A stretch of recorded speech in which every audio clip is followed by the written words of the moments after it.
Hey beautiful people, welcome to my channel. जैसा कि आप सभी को पता है, मेरे यहाँ शिफ्ट होने के बाद से अभी तक काम ख़त्म ही नहीं हुआ है हमारा, एंड इसी वजह से मुझे न्यू प्लेस एक्सप्लोर करने का मौका भी नहीं मिल रहा है।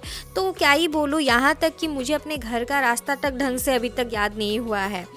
एक तो मुझे रास्ते याद होने में इतना टाइम लगता है और अभी तक यहाँ पे मैंने याद करना स्टार्ट भी नहीं किया है। तो आज उसी मकसद से मैं निकली हूँ हिम्मत करके। तो मुझे एक स्पेशल साड़ी की शॉपिंग करनी है, तो भैया ने बोला कि आ जाना मेरे ऑफिस के बाहर, वहाँ से हम चले जाएंगे। एंड भैया ने मुझे फिर से पूरा रास्ता याद करवाया एंड मैं भी हिम्मत करके निकल गई। आज तो रास्ता याद करके ही मानूंगी मैं। तो आप सब भी देखते रहना मैं बिना घूमे भैया के ऑफिस पहुँचती हूँ कि नहीं।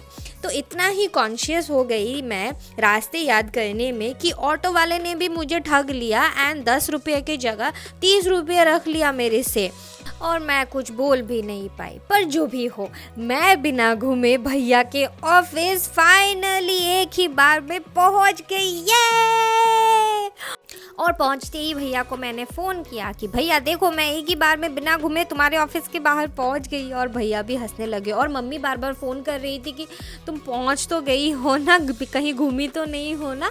तो मैं जैसे तैसे पहुंच गई भैया के ऑफिस और भैया के लिए थोड़ी टाइम वेट किया एंड फाइनली भैया भी आ गए और हम निकल गए मार्केट एरिया के लिए। और फिर भैया रास्ते में एक एक जगह मुझे एक्सप्लेन करते जा रहे थे ताकि मुझे याद हो, जो कि मुझे नहीं होता है फिर भी। और लेकिन मुझे ये याद हुआ कि यहाँ पे वो कॉलेज मुझे दिखा जहाँ पे सबसे सुंदर लड़कियाँ यहाँ की मिलती हैं। और फिर हम निकल गए मेरे स्पेशल साड़ी ख़रीदने के लिए और हम पहुंच गए ये सबसे अच्छा दुकान, मतलब ये होलसेल मार्केट है जहाँ पे सब टाइप के साड़ीज़, मेखला चादर वगैरह मिलते हैं। तो मैं वहाँ पे आ गई क्योंकि मुझे एक स्पेशल साड़ी चाहिए था जिसके साथ मैं बहुत ही एक स्पेशल वीडियो बनाने वाली हूँ कुछ ही दिनों में, और आप लोगों को देखने को मिल ही जाएगा। So stay tune guys. और ये देखो, मुझे सबसे सुंदर साड़ी मिल गई। मुझे देख के बहुत अच्छा लगा कि अभी तो मेरी वीडियो बहुत अच्छी बनेगी। उसके बाद हम मार्केट एरिया में निकल गए और ये देखो फैंसी बाज़ार वाइब आ रही है ना। तो मुझे देख के बहुत अच्छा भी लगा और मेरे जगह की याद आ गई। और फिर भैया आ गए टेलर के पास क्योंकि उनको कुछ सिलवाना था, कुछ तो बनाना था। तो मैं बाहर वेट कर रही थी, भैया एक्सप्लेन करे जा रहे थे उनको। फिर हम चले गए चाय पीने के लिए क्योंकि शाम हो रही थी, चाय की क्रेविंग हो रही थी।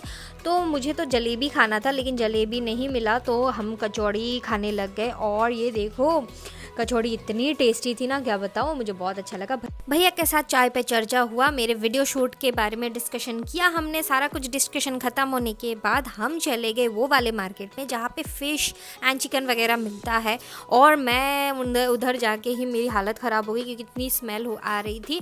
तो मैंने फटाफट से मास्क लगा लिया और भैया को बोला जल्दी से जल्दी ख़रीद लो जो कुछ भी ख़रीदना है क्योंकि मैं तो नहीं रह पा रही हूँ।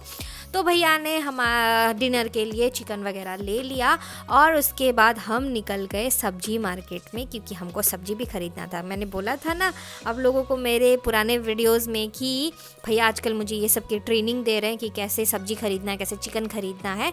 तो मैं तो आजकल थोड़ी बहुत सीख रही हूँ भैया से।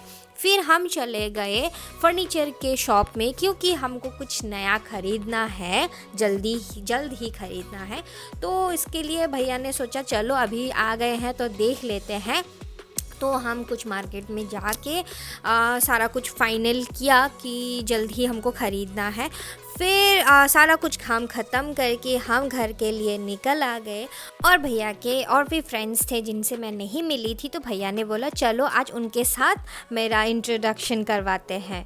तो फिर हम उनके घर चले गए और उनसे जाके मिली, बहुत अच्छा लगा। लेकिन बीच में मुझे ये चीज़ में नज़र पड़ी जो देख के मुझे बड़ा मज़ा आया और तूफ़ानी आइडियाज़ आने लग गए। ये देखो ग्लासेस की कलेक्शन कितने सुंदर है, मैं तो मतलब वही देखते रह गई। फिर उनके साथ बात करके बहुत अच्छा लगा, उनके साथ अच्छे से मिल के फिर हम फाइनली घर के लिए आ गए। So guys that's it for today. If you like my videos then please like it and comment and subscribe to my channel. Don't forget to follow me on Instagram and Facebook, details in my screen and description. Bye guys, see you in my next vlog.